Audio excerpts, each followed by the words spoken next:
Another Draft Physics video production brought to you by DraftScience and such. Anyway, comments mostly, and then maybe we'll do some Ken Wheeler just for fun, because there's a couple of Ken Wheeler defenders, Electric Universe defenders. It's just pathetic. People are just sorry.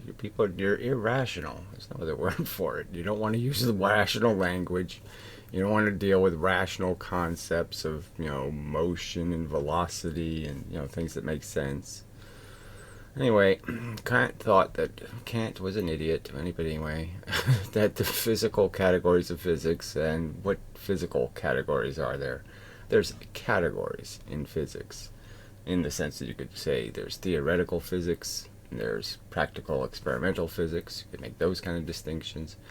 Particle physics or elemental physics versus the more abstract emergent physics.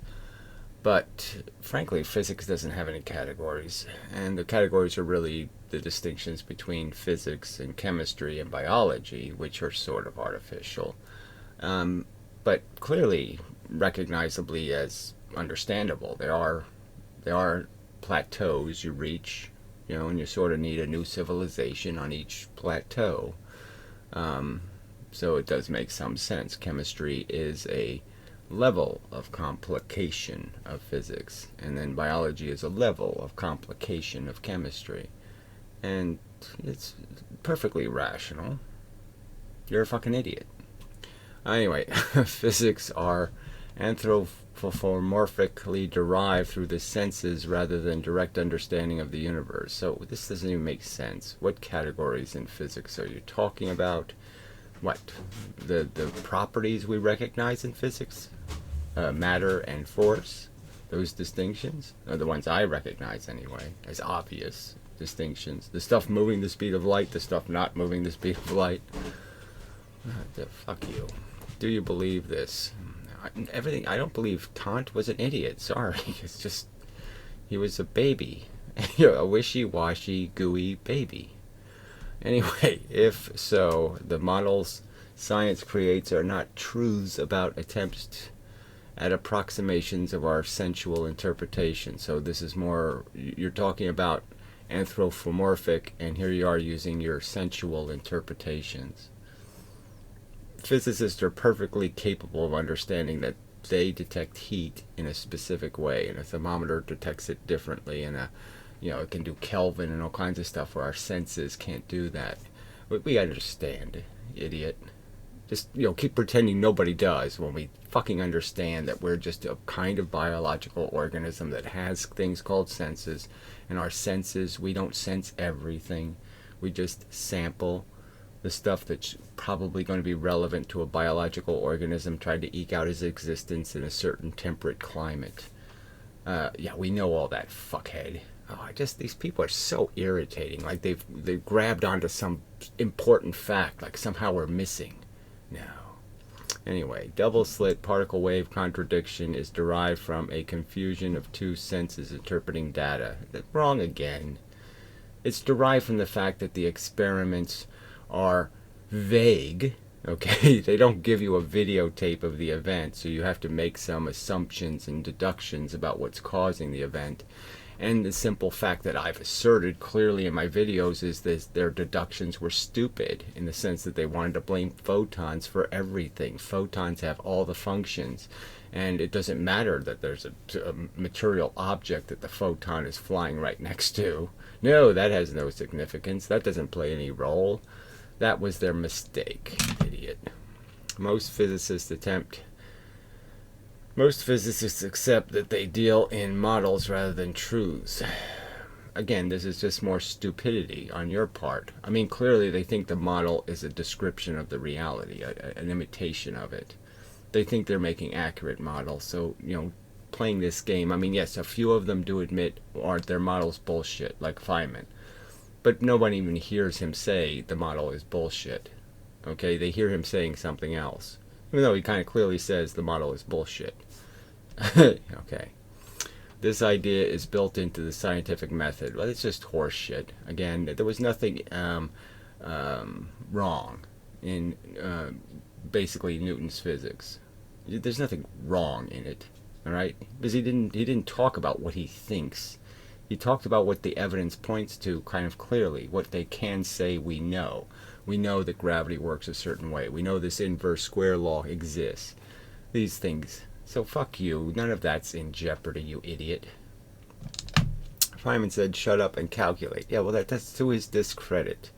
And the only reason why he said it, okay, if you're listening to the context of the lecture in which he said it, is he's going on about how you might have an idea, but it'll suck. And, we're really smart, especially me. I'm incredibly smart, and I can't figure out why it's happening. So you have no hope. So just give up, okay? You have no chance of figuring out a mechanism, And I gave up because I couldn't do it, and I'm really smart. So it was just Feynman's ego saying, oh, just go home, go to sleep, take a nap, because you can't do it, you suck. I'm great, you suck. That's all Feynman was saying. On this basis that it is pointless attempt to get to the physical truths of the universe because they are limited by our distorting sense data. There's nothing distorting about our senses. Our senses don't distort data. There would be no point in our senses distorting data. Okay, the whole point of them is to derive good information so we don't crash into trees or we don't walk into the bear's mouth. I mean, the whole point of the senses is to keep us out of trouble, you dumb fuck. God, deriving mechanisms. So clearly, if we could do the right experiments, we will derive enough evidence to understand that they made a mistake. They did figure out they made a mistake. Benjamin Franklin took a 50-50 chance and made a mistake. He called positive, negative, negative, positive. They didn't fix the mistake. That's to their discredit. And what matters is the useful conclusions that can be obtained from the model. So that's what you say matters. That's what you say Kant says matters. And that's just bullshit. There's this idea of getting to the truth, okay? Now, the truth, in my opinion, is evolution. But you don't believe in evolution, maybe. Like Kant, you're somehow confused on the subject of the existence of little fairy gods, mothers, and such, and little fairy characters of history. I'm not confused, okay? And I think people who are confused are fucking idiots because the evidence is overwhelming.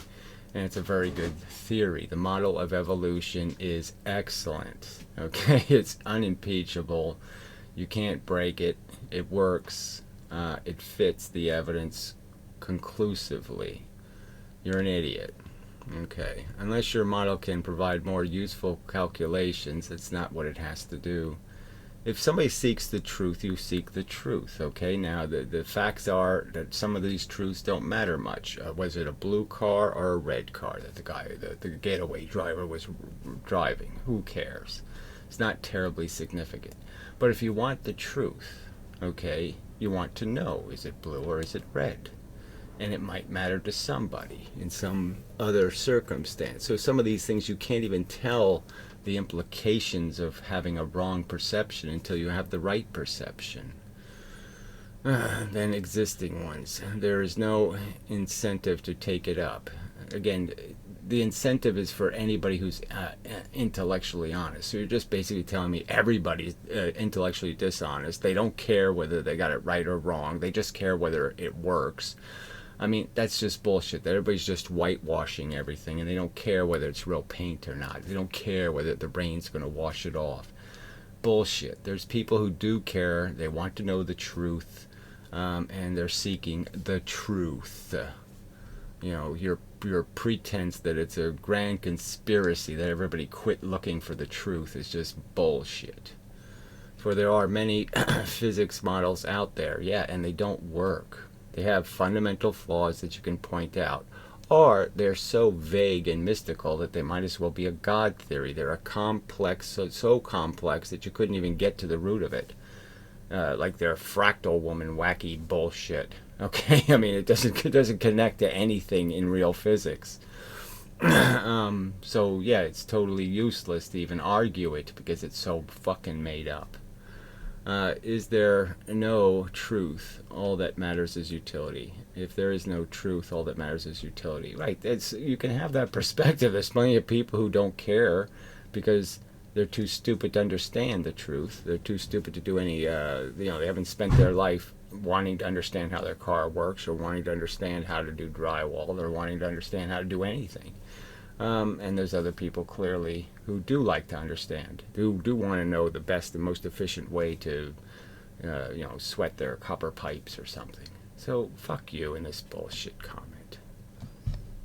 Just fuck you. I mean, what a pile of crap. And to preach it to me. I mean, it's just so useless to be preaching it to the person on the internet who's sitting here basically saying, let's go where the evidence points, and let's try to do it without going, it seems like, it looks like. I'm saying this very thing, that we can't be fooled easily. We're supposed to be diligent investigators, and we're supposed to sit there and say, okay, one blood drop does not a dead body mean. And we have to go through the procedure. Fuck you. Whoever you were. So anyway. Alright, we already did that. Serial fact, we already did that. Why did it take me all the way back here? So are you going to redo a 803.18 now? Okay, so I had to go look it up because I couldn't remember what 803.18 was. And so it's index of refraction, reflection, Fresnel equations, Brewster angle. So now we're talking about the fact that, particles of different size will polarize light when there's a reflection and others won't, and that kind of stuff. So nothing I've said in the previous video was wrong, in the sense that I'm saying it's being caused by the atoms the photon is hitting. The photon doesn't do its polarization to itself. Clearly, polarization is a phenomenon that happens because of interactions with matter, like scatter, for example. And I'm just arguing that surfaces cause photons, okay, to change their direction, and to change, if in the case of polarization, their orientation, in the sense of how much they're off and in what direction.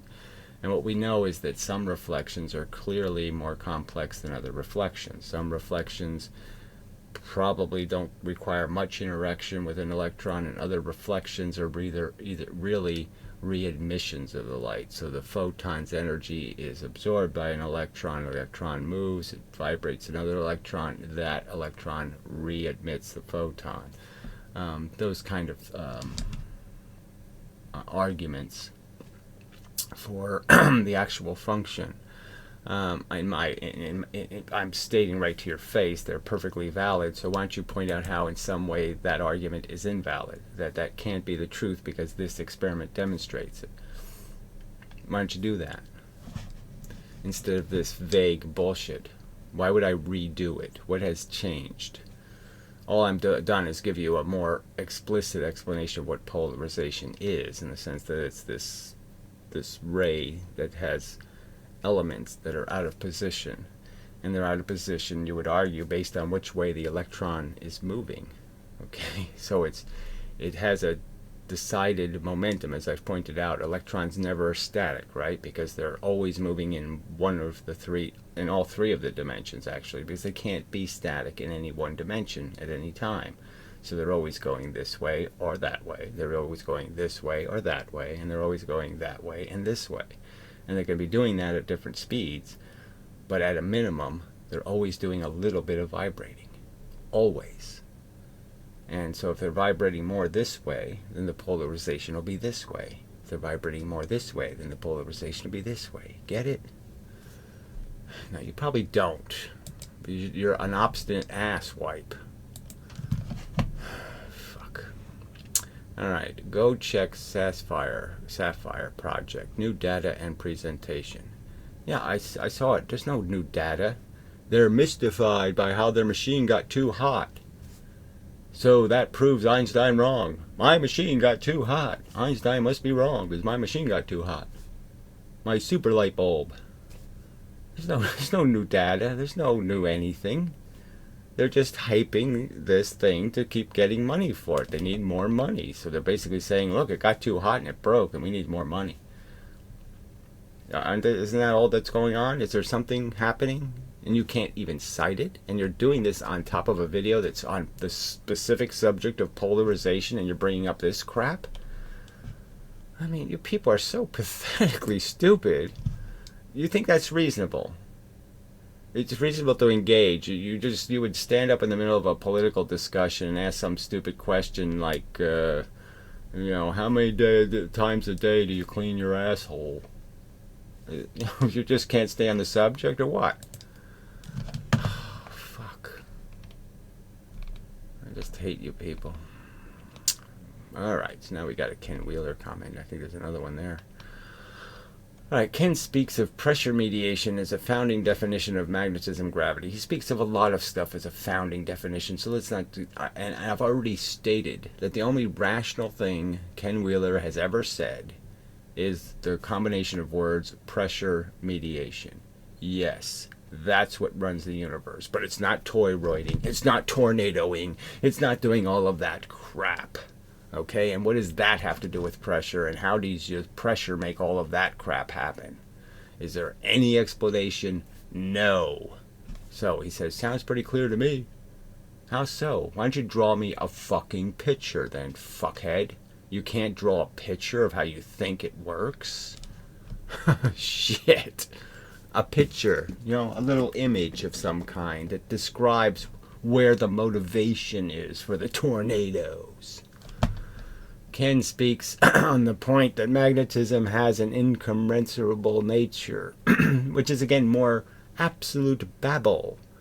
Incommensurable basically just means something like the two things. It's like the difference between the text on a page and the white paper, right? So they need each other, sort of, okay? But one of them is nothing and one of them is something. Is that it? Okay, watch Fractal Woman's video on incommensurable. Yes, the one where she's rowing in a boat and talking about trees that aren't moving in a windy day when, of course they're moving.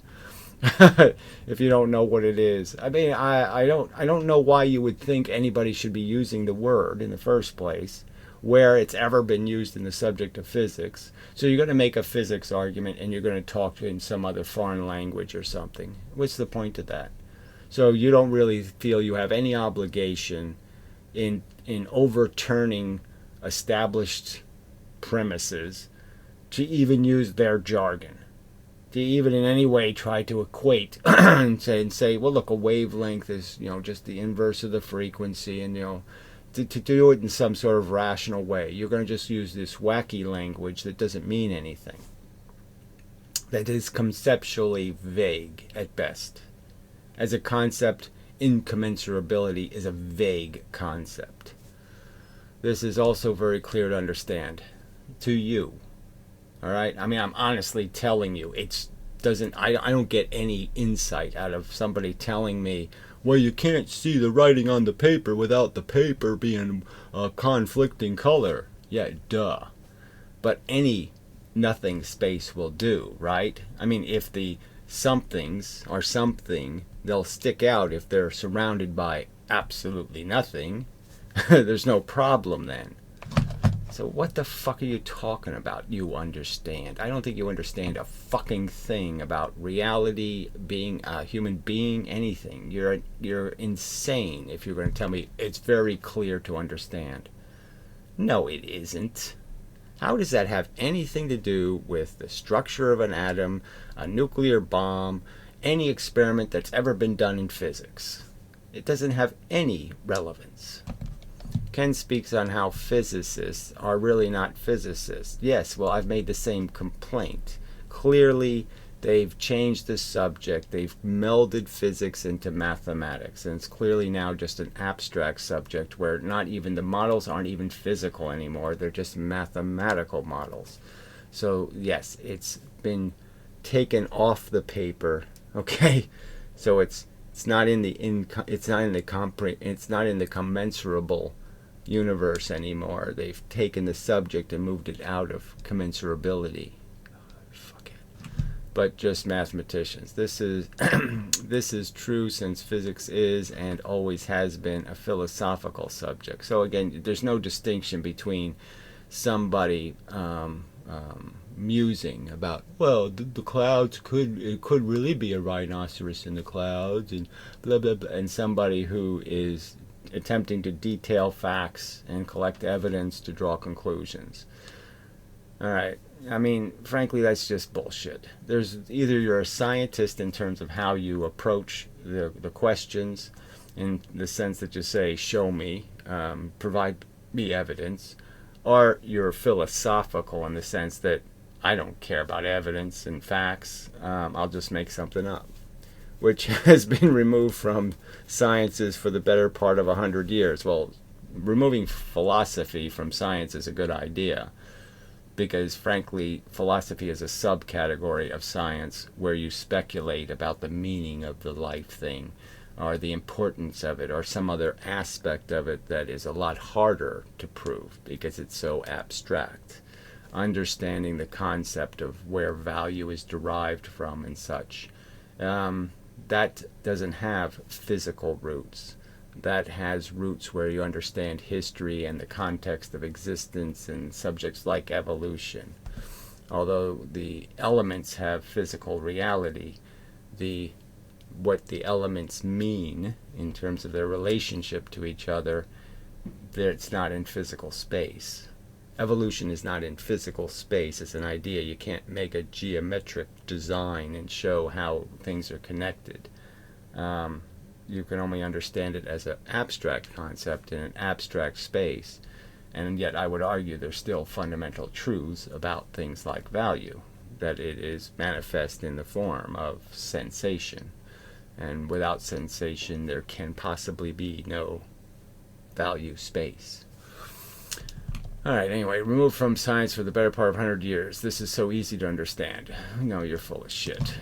What's been removed from science is any kind of scientific discipline. Exactly what Ken Wheeler's showing. He provides no evidence. He provides no chain of reasoning. He provides no language that's comprehensible, no concepts in any kind of verbiage or use that could be understood, and he actually draws absolutely no coherent pictures. He'll give you a diagram of a magnet that doesn't make any sense at all, that doesn't connect to its behavior at all. He will not show you how toroids and tornadoes, when two magnets meet each other, those that somehow cause effects. He'll make assertions and have absolutely zero evidence to back them up. Academia is designed for the production of technicians, not physicists. Well, again, more horseshit. They still produce new theoretical physicists. The fact is that it's designed rigidly, and it's designed not to have conversations about elemental conclusions. They are committed to their wave-particle duality, their other, bent space bullshits, and they really don't want to have the conversation about how they were wrong about something. If you don't believe me, go to school board and read their criteria for educational development. Again, the fact that school boards are run by interested PTA kind of people, nobody pays any attention to those elections, and so yes, you have a bunch of whack jobs running the educational system, which is really quite horrible. But again, what does it have to do with anything? Nothing. And Ken Wheeler is an example of what? The system working right? He's sitting there clinging to 1,000 to 2,000-year-old bibble babble as if the origins of great thinking was 2,000 years ago, like the origins were. But like somehow they have enough information to draw conclusions, and we should believe their conclusions, even though they're basing their conclusions on no understanding of the biological reality, no understanding of even the existence of microbes. I mean, this is nonsense. You will find that they are largely led by industry leaders to produce future non-thinking employees. Fact. Well, you say it's a fact, but you'll prove that with nothing. So that's just a pile of horseshit. It's run by a bunch of wimpy, wampy little soccer mommy types who obviously don't give a fuck about the taxpayers they're screwing over for this stupid shit of their, our children deserve to be, given a badge every day for not pissing their pants.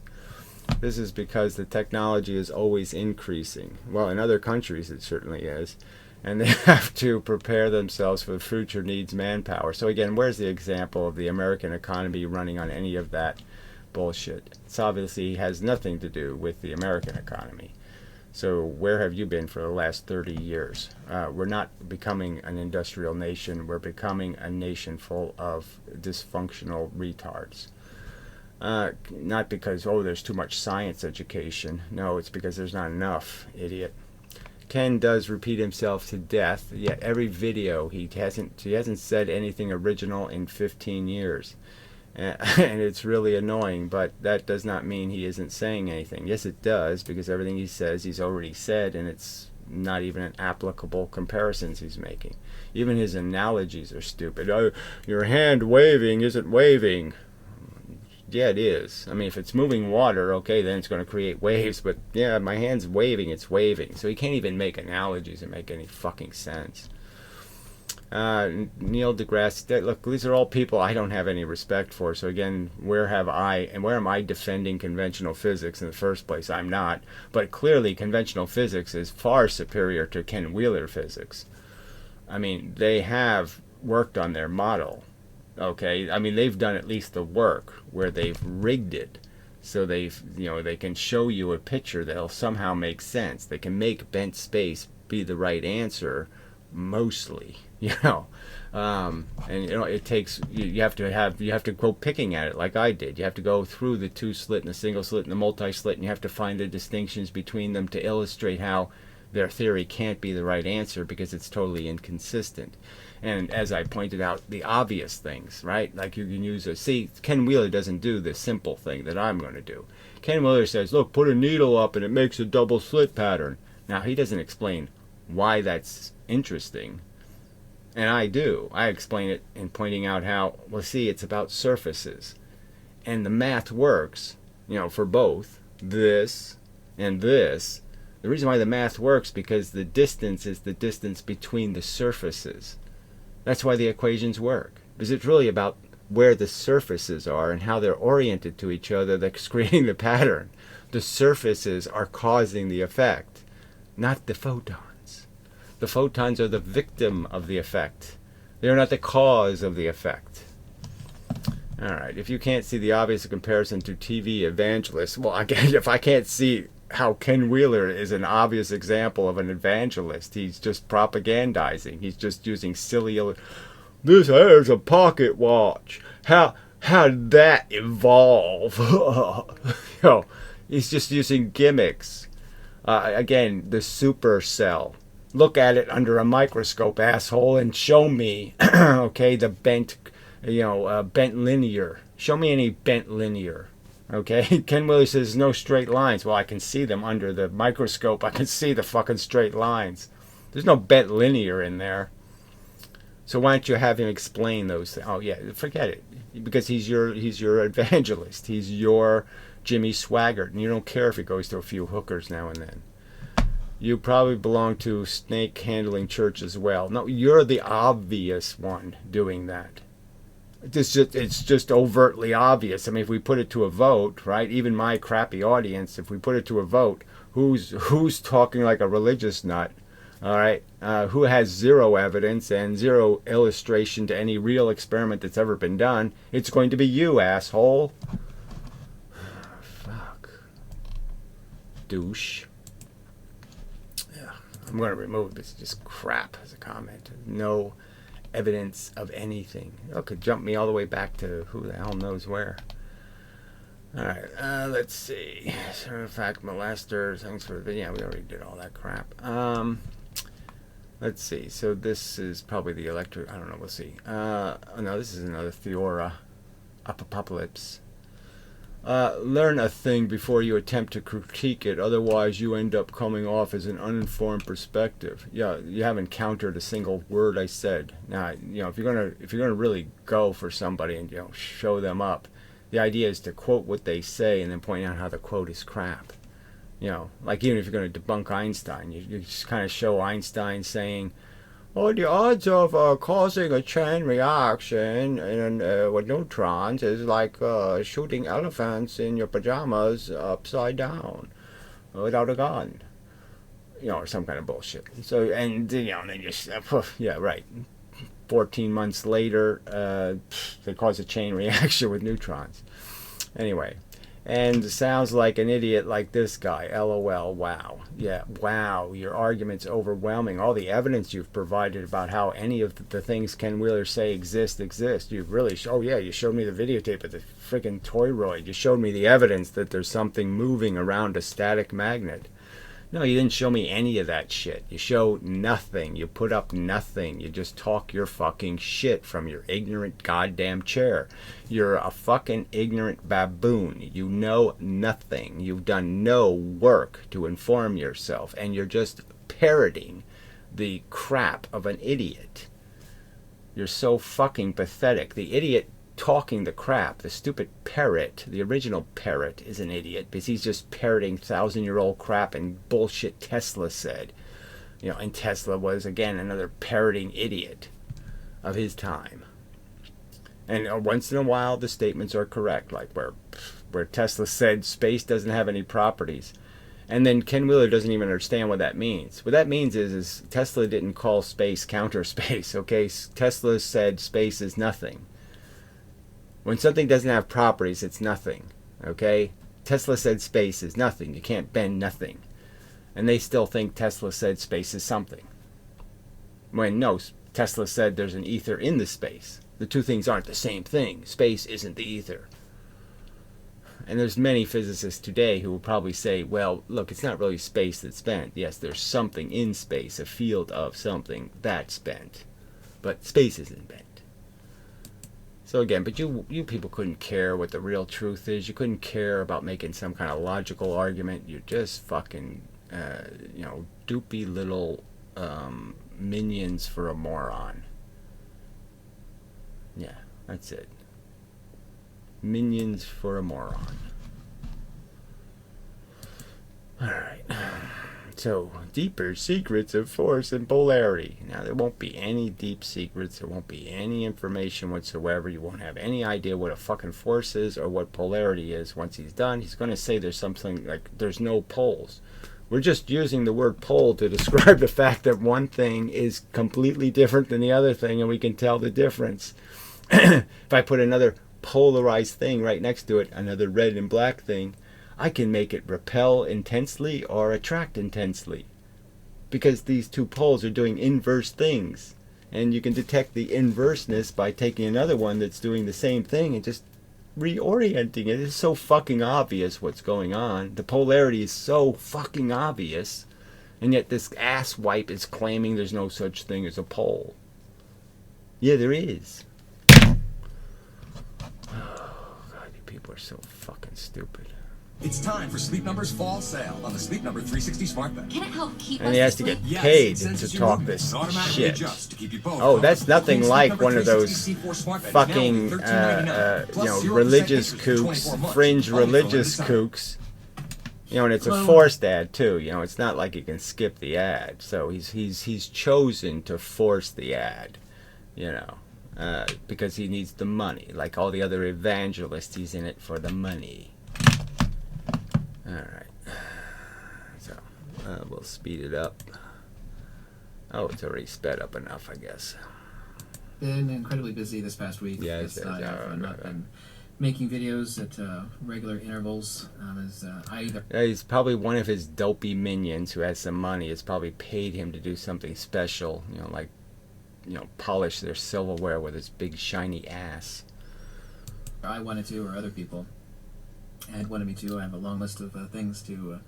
There's lots of silverware to polish with your ass. I invented that analogy. Do and talk about, and also some articles to finish writing. Specifically... yeah, articles on how to best polish silverware with your ass. About polarity and force vectors in understanding magnetism. So he uses words like force vectors, right? Now, a vector is a clear word, right? I think he means a vector is a vector. It's a pointer in a direction, a vector. But that's not what he means by vector. By vector, he means it goes in all directions. That's just, that's not a vector. Vectors have to be in one direction. That's the whole point of the line, in a direction. And then he says there's no such thing as a straight line. So he uses a word like vector, and then says there's no such thing as a straight line in real physics. It's all curvilinear. Well, that's not a vector then. That's a constantly changing thing. A vector can't be constantly changing. I mean, you can't see how this is just jargon. Of course, we were all brought up with this nonsensical ideation. Ideation. What the fuck is this? This nonsensical ideation. You can't say this nonsensical notion or idea. I mean, notion would be better because that's more pejorative. To call it a notion. Yes, we're all brought up with a notion. No, you can't use common language, right? Why? Because he has to make it vague. Because he can't say anything specific. Because he doesn't know what he's talking about. That, a magnet has poles. It has North Pole and a South Pole. And that's a description. And descriptions... Yes, and it's perfectly rational to do this. And it's more than a description. Okay, I mean, yes, it has poles, but clearly going with that is the definition. That the definition of the distinction, that the two poles are opposites of each other in the sense of how they interact in the universe appears to be, by every experiment, completely inverse. Whatever happens to the red thing doesn't happen to the black thing, and whatever happens to the black thing doesn't happen to the red thing. Are what intelligent people do. Explanations is what people that you could either say more intelligent or... Oh, so he's super intelligent because he's going to explain something. Now, there's no explanation. He doesn't explain how the thing works at all. Or wiser do. And saying a magnet has poles is descriptively accurate, yet fundamentally incorrect. A lot of the things... Okay, there's nothing fundamentally incorrect about it, because the word pole was to describe things that are different than each other in opposite orientation. So it fits the definition perfectly. There's nothing inaccurate in the statement. And you're going to say, okay, well, that's a simple statement, saying there's something inverse about them. Fine. There's something incomprehensibility about the two ends. Okay, they have an incomprehensibility problem. There's nothing wrong with that statement. Now, and you want to say, well, why? And you're going to answer the question why. Well, why does it? So, like the guy he laughs at Feynman in terms of explaining a magnet. Well, I'll ask you, Ken. Well, why? Why does it happen? Why? Yeah, that's the harder question.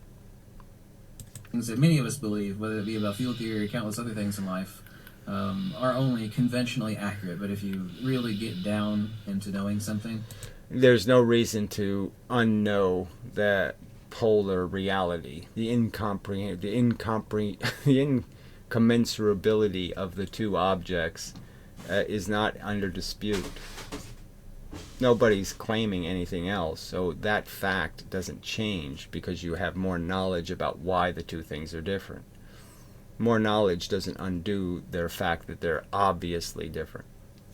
It turns out you really don't know that damn much, and that's the reason why some of the most wise people on Earth realize how little they actually know, and intelligent. Who would that be? I mean, Tesla thought he knew everything. I mean, he's so full of himself. So, again, who are these most intelligent people? People, i.e. idiots with a college degree, they think, oh, yeah, I know this, I studied this stuff, I know what's going on, and of course, that's hubris. Well, it's not really. The fact is it takes a lot of time and mental energy to understand these mechanics, okay? Even knowing your multiplication table or memorizing it. It takes time, and that knowledge is real and useful, and it has function. So to say there's no value in spending a lot of hours seeing experiments and understanding how they can be conceptually turned into a formula, and understanding the relationship between velocity and mass and things called momentum. There's nothing insidious or stupid about that process. Now, the fact that they do it by some conventional theory that is, in my opinion, crap. Yeah, that's too bad. It's too bad they got a couple of things wrong, really important things wrong. There's no wave-particle duality, obviously, just kind of nonsense. And bent space is silly. It's not an explanation. And they actually don't. Specifically, I'd like to get into a little bit of discussion about polarity and force vectors. I'm going to read a little bit of what I wrote and then actually elaborate further. Yeah, specifically, there won't be anything specific except your words will be specifically incomprehensible. That's all. All you'll prove is the incomprehensibility of jargon. Specifically regarding polarity. Specifically, a two-dimensional force divergence is both impossible and two-dimensional force divergence. So divergence means spreading. Obviously, forces do spread in 2 dimensions. The force is moving in 1 dimension. You could argue it's going the speed of light in 1 dimension. And then in the other dimensions, the elements of the force, the different photons, like on a light bulb, the different photons are going different trajectories. And they're doing it in both dimensions. Left, right, or left, right, whatever your position. The 2 planes, it's on the same plane, but they're, however you want to explain the 3-dimensionality. It's the 90-degree angle thing, the incommensurability of the 2 dimensions that remain. In the 2 incomprehensible dimensions, okay, they are moving in both those. Not each individual bit of force, but the rays of force do that. And they are rays, as demonstrated by so many fucking experiments. Logical. Dimensionally, magnetism is an extrapolated vortex given... An extrapolated vortex. So it's a lots of extra stuff extrapolated. Vortex, so it's some sort of tornado. Well, that says a lot. Not. Multiple divergent vectors. Multiple divergent vectors. So it doesn't spread in 2 dimensions, and now it does in multi-dimensional vectors. So one minute he says it's not multi-dimensional, the next minute he says it is. From each so-called pole, these force divergences are tied like a dog to a stake in the ground analogy. So each pole is tied like a dog to a stake of some kind. Now, that illustration just has to do with circular symmetry, you could argue. That the strength of the force at any one position, the same height from the surface of the Earth, for example, or the same height from the center of the Earth, you'll have the same amount of gravity, the same distance from the center. You go, no matter where you go, it'll be the same gravity all the way around. That's a physical fact. Tesla knew that. Einstein knew that. Everybody knows that. That means absolutely nothing. That's an effect. We're trying to get to the cause. Einstein. It's like to the plane of inertia or the null nexus of dielectric inertia. So the null axis of whatever he just said, right? So that's supposed to that the other guy says, I totally understand everything he just said, and I could draw you a picture. No, you can't. It's just a pile of jargon. Or counter space. Or counter space, or ether space, or whatever space you want to call it. It doesn't make any sense. So there's some vortex going into the counter space, whatever that is. So everything's vortexing into nothing, or some sort of, I don't know. What are you talking about? Every evidence is that the little force bits are perpetual and forever, that you can't destroy them. Force goes in, it stays in, or it leaves. It's the fact. You can always find it if you're looking for it. You can essentially follow the momentum through the universe. The little bits of momentum, you can follow everywhere they go. They always leave footprints. Regardless of the name that we apply to it. This is the way things necessitatively must exist, of course. Polarity. They necessitatively must exist. So the world can't be what it is if it isn't exactly what it is. Okay, that's great. That's almost like God saying, I am that I am. It cannot be two-dimensional, nor can force be two-dimensional. Okay, so he just says multi-dimensional, but it's not two-dimensional. And again, the only reason why something would be two-dimensional is because you're not counting the dimension it's moving in. So if I throw something, the vectors of its movement can't be in the same dimension. Okay, theoretically, you wouldn't talk about it in terms of, you'd already assume the forward movement So you can't count that dimension. This notion that a magnet has poles is incorrect. So he says it again. This notion that the magnet has poles is incorrect. No, the idea of the existence of a concept of polarity is perfectly rational for us to identify differences and to say there's a difference, and the difference is inverse. And that's usually the definition of a pole, is something that's inverted in some way, exactly the opposite.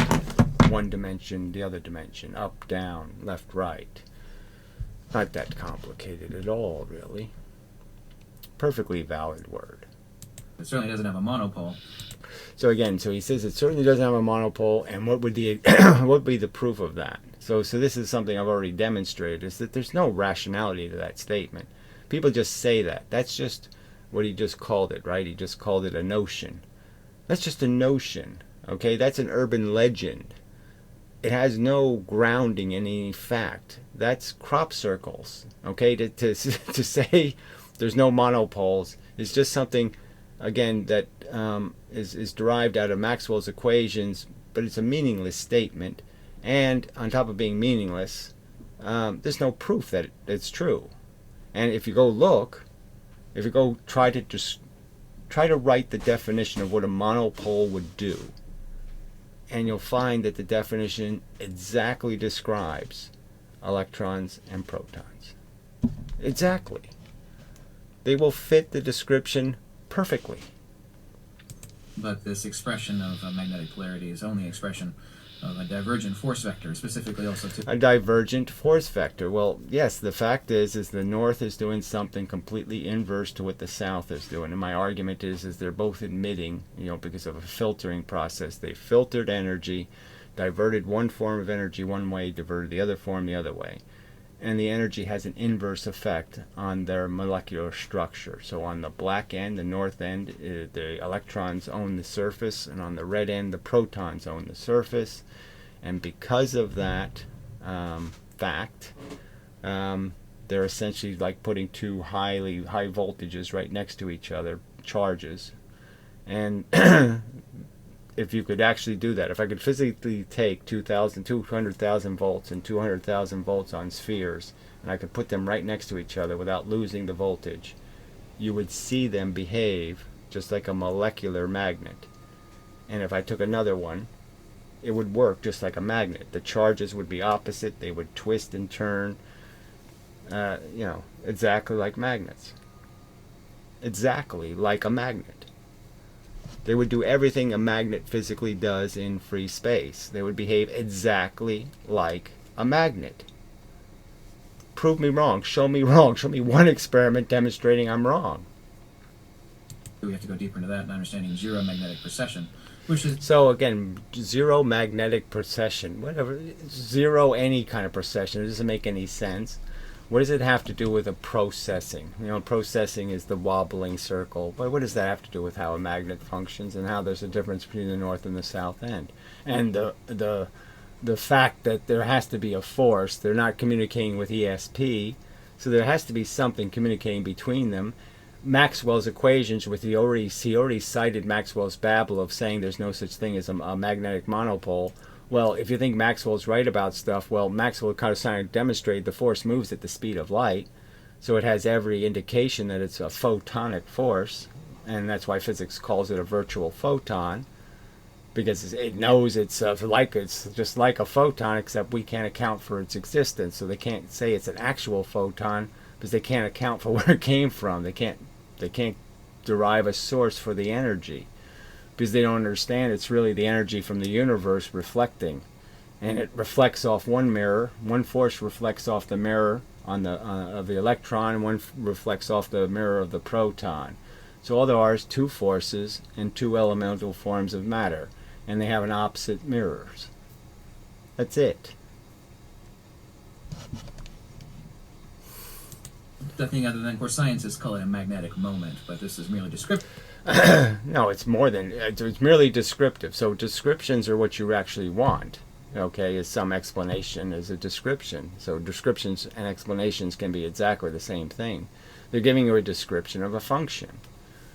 So what's wrong with that?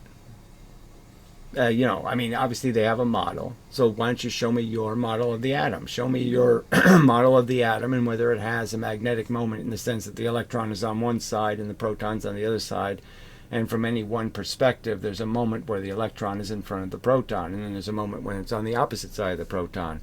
The fact is, those are very different things to be. I'm looking at the atom and I see the electron in front. That's going to be a different appearing atom than when the electron is behind. Duh. It doesn't explain anything. It's like describing. It does. They have a model. I'm saying I don't think their model's correct. I don't think the electron is spinning around the proton or any of that's happening, and there's no magnetic moment besides the argument that you can make the atom appear magnetic by just merely moving the two objects closer and further away from each other. So the closer I bring the electron, the less you're going to see of the proton. All right, and then you have more of a chance of seeing the proton the closer the electron is to the surface. So for the sun and the earth, for example, if I'm standing on the earth and the sun's on the other side, I can't see any of it at all, right? Because I'm closer to the earth. But if I move far out into space, the earth can move across the sun and I won't even see it. We have satellite images of the earth going across the sun and you barely see the damn thing. A horse as being so tall and furry with a snout and hooves and all that. I mean, that doesn't tell you what a horse is. That's just... Yeah, it does in a way. So if you add that it's a mammal and it's got a heart and all that kind of stuff, and it's evolved from, and the hooves were really fingers, but you get a pretty good idea through description. You'll get a pretty good idea of what a horse is. Description of a beast before you, and this is of course, it's just properties. Everything has properties. You identify the properties. You've sort of defined the object. So what everybody's been engaging in for thousands of years, but specifically gone off on a hyperbolic tangent in the past. Hyperbolic tangent. So this is a guy who's full of hyperbolic bullshit, talking about them going on a hyperbolic tangent. Isn't that kind of ironic? These people who are full of hyperberloids and toroids and all of this horse shit, horse shit, are sitting there accusing, pointing their finger at conventional physics and calling them the hyperberloid nuts. No, you're the hyperberloid nuts. They're the bent space nuts. Just get the fucking categories correct. Past 80 years due to the cult of atomism, and that's what it... So the cult of atomism is just more stupid jargon. It's really just anybody who thinks that you go down and you cut things up and you can figure out what they're made out of. And see, Ken really doesn't think that if I cut a magnet in smaller and smaller pieces, he doesn't think I get to electrons and protons. He thinks, oh no, it just keeps cutting the magnet and you keep making a dipole. And you never get to an atom and then cut the atom in half. And what do you have then? Oh, then you have electrons and a proton. Yeah, you have the monopoles. You can't cut them any further and do anything dipolar. There's no more magnet. I cut an electron in half. I don't create a magnet. There's no proton hiding inside of the electron. It is. It's atomistic. It's a belief that Mother Nature is an interaction of bumping particles. But this, of course, never... Yes, and it's demonstrated by every fucking experiment. Or just about any experiment you can do, that's what it's going to look like. Little particles landing in locations, just like the big universe. It's going to look like, oh yeah, an asteroid hit it and blew a big hole in it, and then these two, the asteroids that they're taking pictures of, you can see the dents they've made in each other, where they've gravitationally moved into each other, smushed, okay? And then later on something breaks off, and they break off right on that scab of where they originally crashed into each other. I mean, it's so obvious it's bumping particles in the big universe. So why are we pretending it's some other kind of magic at the small universe?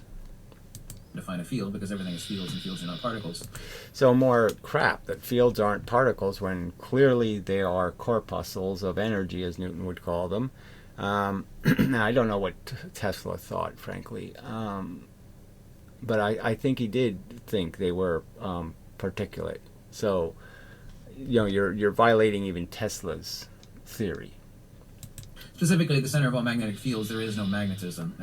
So the center, there's no magnetism, he's saying. What there is a balance between the two forces. So, that's all there is. It's the same amount of dipolar force will hit another magnet. Now, if you put a monopole in, there's a difference in the force. But there is a location between the Earth and the Moon where there's zero gravity.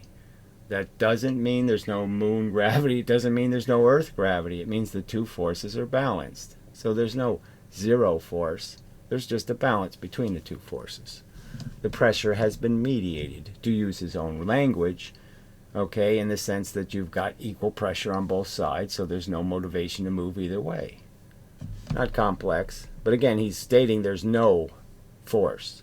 No, there's plenty of force. It's just equal. Center of gravity, there is no gravity. So again, gravity, as we use the word, is the effect of gravity. So we technically should say the gravitational effect, because gravity, okay, isn't what we're calling it. Gravity is just the imbalance in pressure. That's what gravity is an imbalance in pressure. So you have to be a little more specific about describing that imbalance. You can't just say less gravity. That means you're just saying less imbalance. So you could say that. You could say there's less imbalance. But there's never less gravity in the sense that there's not less force. There's the same amount of force. It's just the force is proportional from both locations or from both types. Retroductive logic necessitates that there is only one field, the dielectric, since matter... Okay, so more crap. There's only one field, the dielectric. There's no such thing. A dielectric is a form of insulator. There's no dielectric fields. There's nothing.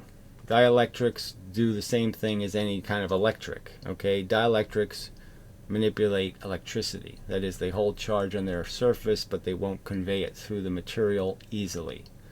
That's all they mean. That's all a dielectric is. It's an insulator that can hold charge on its surface. That's it.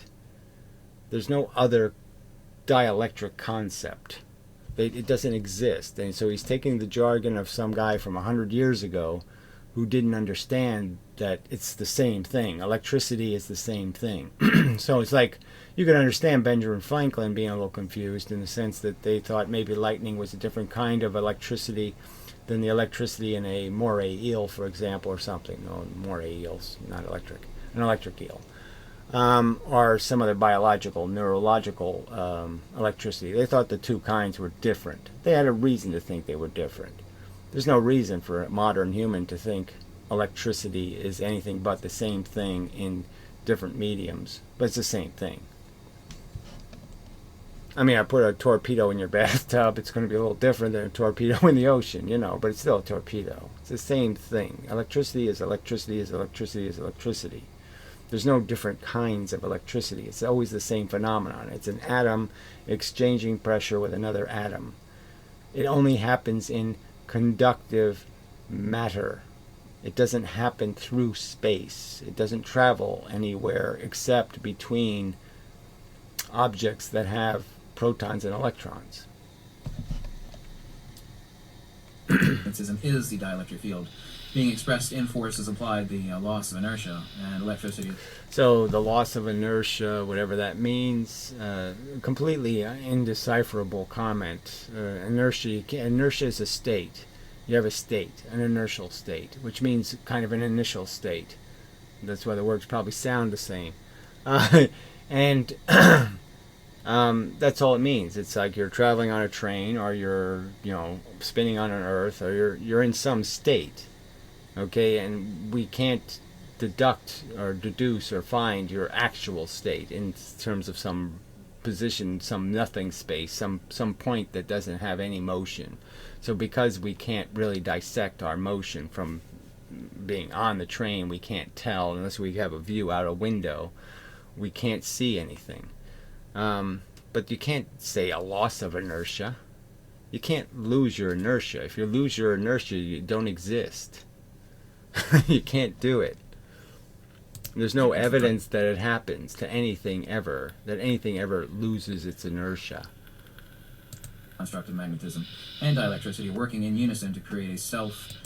You can lose your velocity, you can decelerate, you can do lots of things, but you can't lose your inertia. Reproducing energy construct which propagates, but of course... So, propagating construct that... What does any of that mean? So these idiots are going to sit there and argue with me and tell me they perfectly understand what that crap means. And they're saying to me, I'm an idiot because I don't understand. Somehow I'm being belligerently, evilly ignorant because I don't say, oh yeah, I totally get that. How can you people be so fucking dishonest? To think I have any other motivation. I want to understand what he's saying. You think I don't want to understand? I want to understand. What the fuck is he talking about? What the fuck does that shit mean? Can't you draw a picture of loss of inertia, please? A magnet doesn't emit a magnetic field. It's clear that it does. There's clearly a field. It clearly moves at a speed. That's all detailed fact. I mean, it's not like at all ambiguous. That's proven beyond reasonable doubt. There's a field of something. There's something that moves from one place to another place in terms of it communicates its presence. It's just idiotic to say there's no such thing. No, of course there's such a thing. Clearly the field around the north end of the magnet is different than the field around the south end, and that's why the opposite magnet is doing exactly the opposite thing, because it's got to fit in that field. They have to balance the two fields. The field is regarding the medium itself, but that's a matter for another discussion. Okay, so here we go. He's supposed to be giving us the deepest secrets, and he's just putting it off again. Gravity, for example, is merely incoherent dielectric acceleration, or okay, incoherent dielectric acceleration. Now, what the fuck can that mean? What the fuck? Even if we say, okay, dielectric means, okay, some sort of electric. Electric happens through conductors. Okay. I mean, you can have an electric field, but again, I'd say no one's ever proven the existence of anything called an electric field. So let's just call it the magnoelectric field or whatever. All right? But how does it accelerate? It moves at constant speed. There's no evidence that it accelerates. So again, where are you going with this? There's every evidence has a constant speed. You can't make slow magnets. specifically mutual mass acceleration, or mutual mass acceleration. Well, what's accelerating? So you're saying that I hold up a magnet, you're saying there's a bunch of acceleration happening inside. I'm making the simple argument that no, just stuff is reflecting off of it different. So the force pressure from the outside is bouncing off of one side differently than it bounces off the other side. And that's all you have. It's a filter. Stuff goes in this way, it comes out that way. Stuff comes in this way, it goes out that way. Simple. Not complicated at all. What are you saying? There's an engine inside the magnet and there's all kinds of shit moving. Well, how's it doing any of that? Why is it doing any of that? And what's the shit that's moving? Why don't you prove the existence of some of this shit? Show me an experiment where you discovered some sort of particle or some sort of entity. I don't care, ghost. Call it a ghost. Show me a picture of the ghost. Show me some evidence the ghost exists. more specifically, a point non-specific. More specifically. So he's already just full of jargon, and now he's going to double up on the jargon. So, double jargon. Mutual mass acceleration.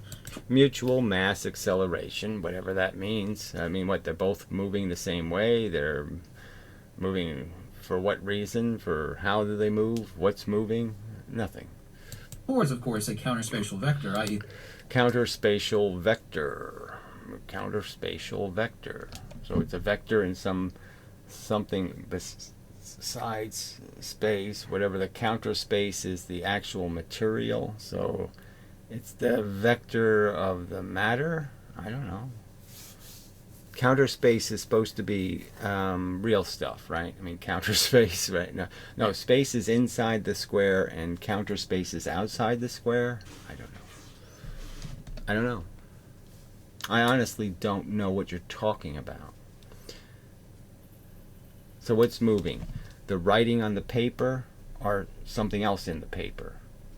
I mean, if counter space is the paper and space is the writing, what's happening? Is the piece of the writing going into the counter space and then it does something magical and pops into the thing in the other side or something? What's the theory? What's the difference between this space and this counter space stuff? The lowest pressure mediation. Lowest pressure mediation. So again, it's like the whole universe is pressurized and wants to get to counter space, and yet there's no explanation for why the universe exists at all if that's what's happening. Why wouldn't it already have exploded then? Why wouldn't it all just explode into counter space and we all be done? How does it do the opposite? How does it explode out of counter space back into regular space? Because clearly the universe must be doing that, because it doesn't just in an instant disappear, at the speed of light, just lose all of its pressure and everything falls apart. Why isn't everything just falling apart? And of course, to add a little bit of humor into this. Oh, yeah, it's great. Fantastic. The lowest pressure mediation of mass convergence is geometrically, of course, a sphere, not a... So I don't know what that means. I mean, spheres just demonstrate some sort of equality, in pressure. So obviously things go spherical in a pressure that would be equal. But I don't know how else do you describe a sphere, except that it's, just a byproduct of some sort of proportionality. It goes round because it can't go square. Square is the more complex form in a way. Cube. Pancake! Pancake gate, okay? Let me repeat that. Not a pancake. Some of you... Oh, yeah, some of you will get that, but most of you won't, and so... will get that humor. Other people will be completely lost on them what exactly I was talking about. This is, of course, implied the smallest possible volume, which is... implies the smallest possible volume, whatever that means. There's some smallest possible volume somewhere, and everything's being sucked into it, or what? What is the significance of the smallest possible volume? And volume of what? Nothing? Space? Or counter space? What the fuck are you talking about? Of course, connotatively, both meant and implied counter space. So, smallest hunk of counter space. Again, what the fuck is that? The fourth dimension? I don't know. What the fuck are you talking about? Geomagnetic precession, for example, is the... Geometric precession is just the fact that a circle is wobbling, so it rolls in space, moves in a direction, or it can just stay in one place and do the little spirograph thing because it's a little bit off. Its velocity is a little too fast or too slow to stay in an exact circle. And this is something that's going to happen to most things that aren't round. Pressure mediation of magnetic polarity, which is of course three-dimensionally divergent, specifically a force vector. You can take a piece of wire. So again, what is that? Three-dimensional force vector, blah, it's just more jargon. There's no illustration, nothing even close, not even a little bit of hand jive to show me what the fuck he's talking about. And bend it like an S and take each end and bend it inverse to one another. And of course, this extrapolates out the inner dimensions of the geometry of the torus, which of course... So you take an S and you twist it, and somehow that's a magnet. There, I've explained it. I've connected it to the experimental evidence, and I've explained why two magnets attract or two magnets repel. Because it's a twisted S. So it's obvious. No, it's not obvious. Versus the geometry of a force vector, specifically extrapolating out force of motion or centrifugal divergence from a null point or a non-Cartesian nexus of pure energy or potential. Right, so it doesn't have any location. It's non-Cartesian. That means it's not in three dimensions. So we're talking about extra-dimensional fantasy spaces, and all of that's proven by what evidence? What evidence indicates there's a fourth dimension? What evidence indicates there's any such place that isn't a Cartesian place in three dimensions? Where's the evidence for any of this crap? It's just crap until you show some reason why I should believe in it. And it's totally inconceivable in the sense that you can't even conceive it, so what's the point? I mean, yeah, the truth is you can't ever conceive what the truth is because you can't conceive of a fourth dimension. You can't make one in the three dimensions. You can't add a fourth dimension in the three material dimensions. The three material dimensions are always end up having two dimensions on one plane, and the other one's the off-plane one. And I can't make another one. I can't put two planes on that other one. There's no way to do it. Circles and squares can't exist. So that's his theory. His theory is there's nothing about the physical universe that has any relation to the actual reality. The actual reality has nothing to do with this three-dimensional physics, because it's all happening in some fourth dimension. He's just clearly saying that. Instead of just saying the words there's a fourth dimension, he just said, it's in this counter space place where we have some sort of zero volume magnitude. I.e. the medium. You could call it 0-point energy, you can call it counter space, you can call it the ether, you could call it... Yeah, so what's the point of calling it anything when it's not tangible or relevant, when it's not stuck in three dimensions? So if it's outside the three dimensions, it's absolutely useless to me, frankly. I can't understand it. You might as well just say God's anus. Just make up a fake place. Cloud space. It's in the Google Cloud somewhere. Anyway, this is hopeless. So I'll move along. I mean, there's just no point. It's just jargon. There's absolutely nothing here to cling, to grok. There's no facts, no relevant language, no real words, nothing. And people eat this crap. They consume it. I mean, it's worse than watching, the audience at, a Jerry Falwell Ministries or something applauding, and you're just saying, what? What are you applauding? Cheap, cruddy propaganda. God, you people suck. Ugh, pathetically ignorant. And so arrogant, in such a puddle of ignorance. They are so arrogant. It's just so depressing. Anyway, till the next time and such. Hopefully you get back to some science. But it's just depressing that all this pseudoscience, and this is clearly just pseudo. I mean, it's not even pseudoscience, right? It's not even, it's worse than flat Earth. At least flat earthers are trying to fake up the evidence, and they're using conspiracy theories to pretend the evidence doesn't exist. So at least they have they're dealing with the real world that has evidence in it. Ken Wheeler's not dealing with any evidence. He just makes up this crap. He just regurgitates what other people made up, and they made it up when they were legitimately ignorant. 2,000 years ago, they had a reason to talk bullshit, because that's all they had, because they didn't have any facts. There's no reason to talk bullshit now.